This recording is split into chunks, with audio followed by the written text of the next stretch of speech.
When you think about the upcoming Maryland Terrapins season, the focus goes right to their young quarterback. Malik Washington started every game last year, set a program record for passing yards as a freshman. They returned a bunch of all-conference players, had a bunch of takeaways, in fact a ton. Only one team had more, but they do have a challenging schedule coming their way this upcoming fall. For more on this, out we go to the East Coast to check in with our crew. Mike, thanks and welcome to College Park. Dave Refson, Howard Griffith and Jake Butt just watched Maryland go through practice, a team that will enter the season on an 8-game losing streak. It did not end well for the Terps last year, lost a lot of games in the fourth quarter, did not finish the season well, didn't finish games well.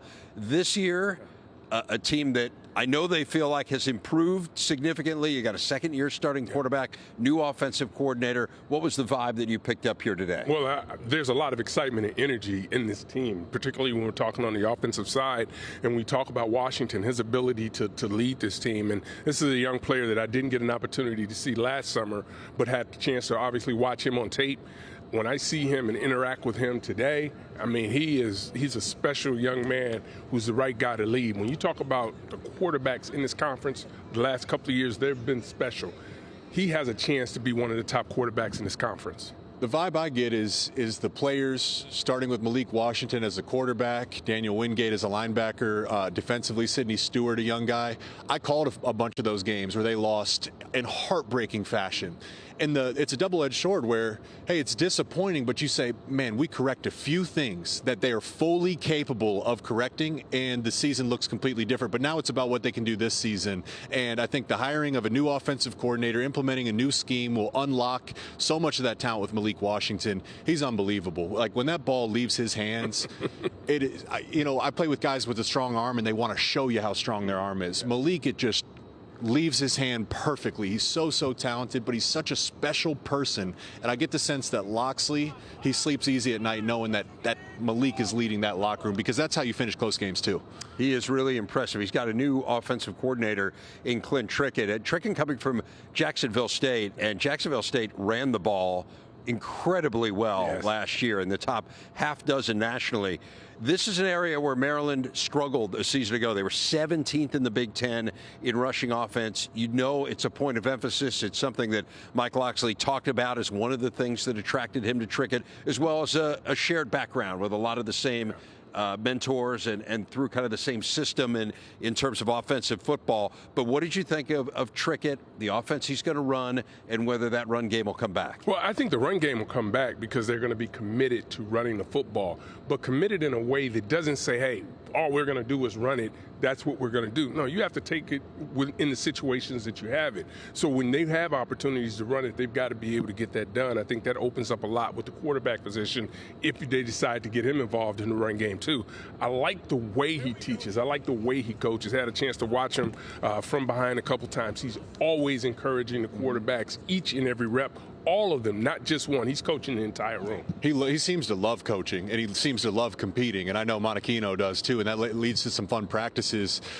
When you think about like running the ball, maybe the common fan might think, grit your teeth and drive them off the line of scrimmage. But actually, I think for Maryland, one of the ways that they can run the ball is by marrying their run game to their play action, and then having RPOs where Malik Washington, who's an intelligent quarterback, I'm not going to run it into a loaded box. I'm going to go take my one-on-one matchup on the outside, and he's a guy that can win there. If it's a light box, now we can run it.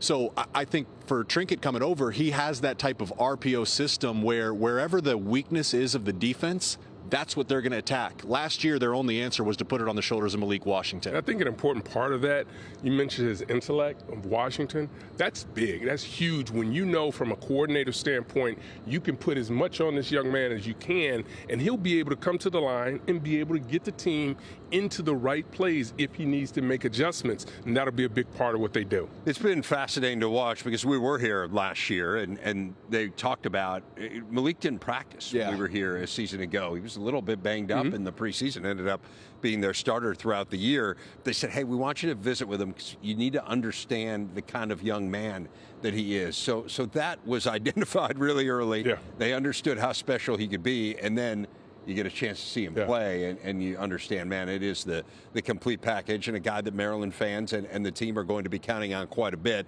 You mentioned Ted Monachino and this defense. I'd say they were slightly better last year. The area, interestingly, and maybe they go hand in hand, was they struggled to stop the run. And so Monachino talked with us a little bit about, well, how do you get yourself to a position where you can stop it? And maybe one of the things is if there's more of an emphasis on running the ball on the offensive side on practice, you get better at stopping it on defense. That's 100% true. I mean, you're practicing against yourself all camp. If your offense isn't giving you good work, good luck stopping some of these rushing attacks in the Big Ten. They were an opportunistic defense last year. The secondary was instinctual. They forced a ton of turnovers. But if you look at like the analytics, defensive success rate, they weren't consistently getting stops. Why is that? It's a new defense, a lot of young guys, not gap sound, not communicating. And what did Ted talk about today is, hey, we don't need to install new verbiage. Now I'm working on communicating with my players, empowering them. They're communicating with one another.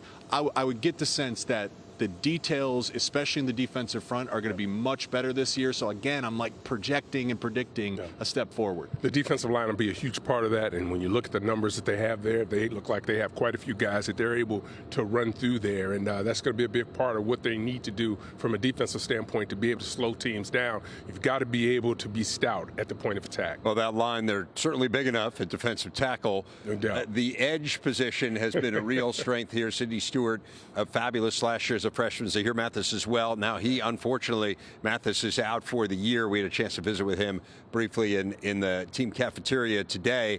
You add in Zion Ely, though, so another young edge rusher. It feels like that's a real position of strength. One of the things that, since Coach Loxley's been here, is be able to recruit high-end athletes because they're right here in this area, and he's continued to be able to do that. The struggle was sometimes holding on to them as it gets later and later in the recruiting process. They've been able to do that's changed. And that, I think, because they're committed to NIL and those types of things, that's going to allow them now to be able to continue to try to stockpile those guys on the end, where in recent history, yeah, they could get the corners, they could get the wide receivers, but they struggle with the guys inside and the offense too. So I think that really helps them as well.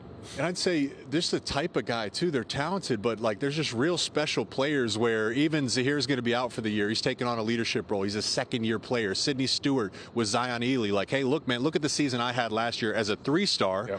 Sidney didn't play his senior year of high school and came out and had the season he had last year. What great mentorship opportunity for another young, talented edge rusher in Zion Ely. I think that's going to be critically important because, again, with the theme of finishing games, what's the best thing you can do to finish games when you got a lead? Having one or two elite pass rushers that get you a few sacks, and it's a game over there on the field. So excited to see both those guys.